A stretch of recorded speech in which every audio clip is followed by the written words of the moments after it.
Hello दोस्तों, आप तो इनको पहचान ही रहे होंगे। इनका नाम अदम गोंडवी साहब है। इनकी एक कविता है, आइए महसूस करिए ज़िंदगी के ताप को, मैं चमारों की गली तक ले चलूँगा आपको। जिस गली में भूखमरी की यातना से ऊब कर मर गई फुलिया बेचारी एक कुएं में डूब कर। है सदी सिर पर बिनौली कंठियों की टोकरी, आ रही है सामने से हर खुआ की छोकरी। चल रही है छंद के आयाम को देती दिशा, मैं इसे कहता हूँ सरयू पार की मोनालिसा। कैसी यह भयभीति है हिरनी सी घबराई हुई, लग रही जैसे कली बेला की कुम्हलाई हुई। कल को यह वाचाल थी पर आज कैसी मौन है, जानते हो इसकी खामोशी का कारण कौन है। थे यही सावन के दिन, हर खू गया था हाट को, सो रही बूढ़ी ओसारे में बिछाए खाट को। डूबती सूरज की किरणें खेलती थी रेत से, घास का गट्ठल लिए वह आ रही थी खेत से। आ रही थी वह चली खोई हुई जज्बात में, क्या पता उसको कि कोई भेड़िया है घात में। होनी से बेखबर कृष्णा बेखबर राहों में थी, मोड़ पर घूमी तो देखा अजनबी बाहों में थी। चीख निकली भी तो होठों में ही घुटकर रह गई, छटपटाई पहले फिर ढीली पड़ी फिर ढह गई।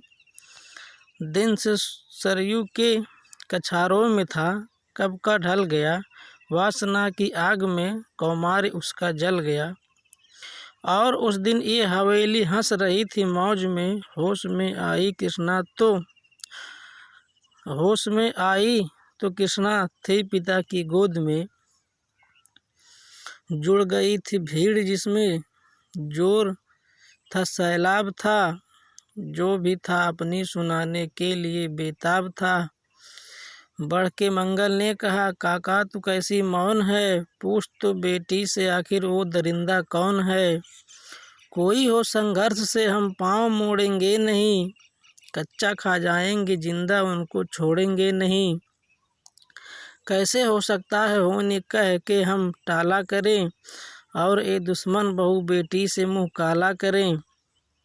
बोला कृष्णा से बहन सो जा मेरे अनुरोध से, बच नहीं सकता है वो पापी मेरे प्रतिशोध से। पड़ गई इसकी भनक थी ठाकुरों के कान में, वो इकट्ठा हो गए थे सरपंच के दालान में। दृष्टि जिसकी है जमी भाले की लंबी नोक पर, देखिए सुखराज सिंह बोले हैं खैनी ठोक कर। क्या कहें सरपंच भाई क्या जमाना आ गया, कल तलक जो पाँव के नीचे था रुतबा पा गया। कहती है सरकार की आपस में मिलजुल कर रहो, सुअरों के बच्चे को अब कोरी नहीं हरिजन कहो। देखिए ना यह जो कृष्णा है चमारों के यहाँ, पड़ गया है सीप का मोती गंवारों के यहाँ।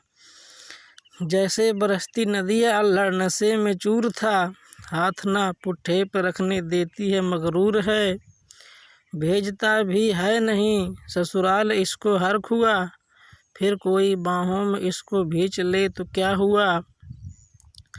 आज सरयू पार अपने श्याम से टकरा गई, जाने अनजाने वो लज्जित जिंदगी की पा गई। वो तो मंगल देखता था बात आगे बढ़ गई, वरना वह मरदूद इन बातों को कहने से रही।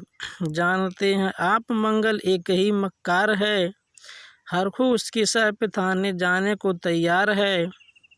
कल सुबह गर्दन नपती है बेटे बाप की, गांव की गलियों में क्या इज्जत रहेगी आपकी। बात का लहजा था ऐसे ताव सबको आ गया, हाथ मूँछों पर गए माहौल भी सन्ना गया था। क्षणिक आवेश जिसमें हर ईवा तैमूर था, हाँ मगर होनी को तो कुछ और ही मंजूर था। रात जो आया न अब तूफान वह पुरजोर था, भोर होते ही वहाँ का दृश्य बिल्कुल और था। सिर पे टोपी बेंत की लाठी संभाले हाथ में, 1 दर्जन थे सिपाही ठाकुरों के साथ में। घेर कर बस्ती कहा हल्के के थानेदार ने, जिसका मंगल नाम हो वह व्यक्ति आए सामने। निकला मंगल झोपड़ी का पल्ला थोड़ा खोल कर, एक सिपाही ने तभी लाठी चलाई दौड़ कर। गिर पड़ा मंगल तो माथा बूट से टकरा गया, सुन पड़ा फिर माल ओ चोरी का तूने क्या किया। कैसी चोरी कैसा माल, उसने जैसा ही कहा, एक लाठी फिर पड़ी, बस होश फिर जाता रहा। होश खोकर वह पड़ा था झोपड़ी के द्वार पर, ठाकुरों से फिर दरोगा ने कहा ललकार कर, मेरा मुंह क्या देखते हो, इसके मुंह पे थूक दो, आग लाओ और इसकी झोपड़ी भी फूंक दो। और फिर प्रतिशोध की आंधी वहाँ चलने लगी, बेसहारा निर्बलों की झोपड़ी भी जलने लगी। दुधमुहा बच्चा वहाँ बूढ़ा जो वहाँ खेड़े में था, वह अभागा दीन हिंसक भीड़ के घेरे में था। घर को जलते देखकर वे होश को खोने लगे, कुछ तो मन ही मन मगर कुछ जोर से रोने लगे। कह दो इन कुत्तों के पिल्लों से कि इतराए नहीं, हुक्म जब तक मैं न दूं कोई कहीं जाए नहीं। यह दरोगा जी थे मुंह से शब्द झरते फूल से, आ रहे थे ठेलते लोगों को अपने रूल से। फिर दहाड़े इनको डंडों से सुधारा जाएगा, ठाकुरों से जो भी टकराया वो मारा जाएगा। एक सिपाही ने कहा साइकिल किधर को मोड़ दें, होश में आया नहीं मंगल कहो तो छोड़ दें।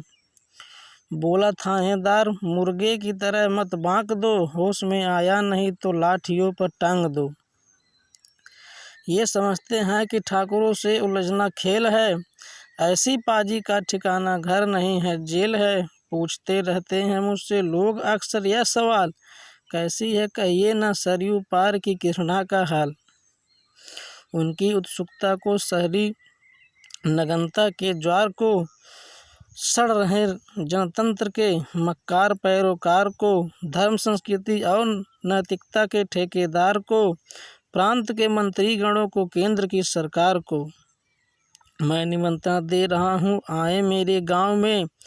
तट पे नदियों के घनी अमराइयों की छाँव में, गांव जिसमें आज पांचाली उगाड़ी जा रही, यह अहिंसा की जहाँ पर नथ उतारी जा रही है। तरसते कितने ही मंगल लंगोटी के लिए, बेचती है जिस्म कितनी कृष्णा रोटी के लिए। दोस्तों अगर आदम गोंडवी साहब की और कविता की ज़रूरत हो तो कमेंट बॉक्स में ज़रूर बताएं। जय हिंद जय भारत।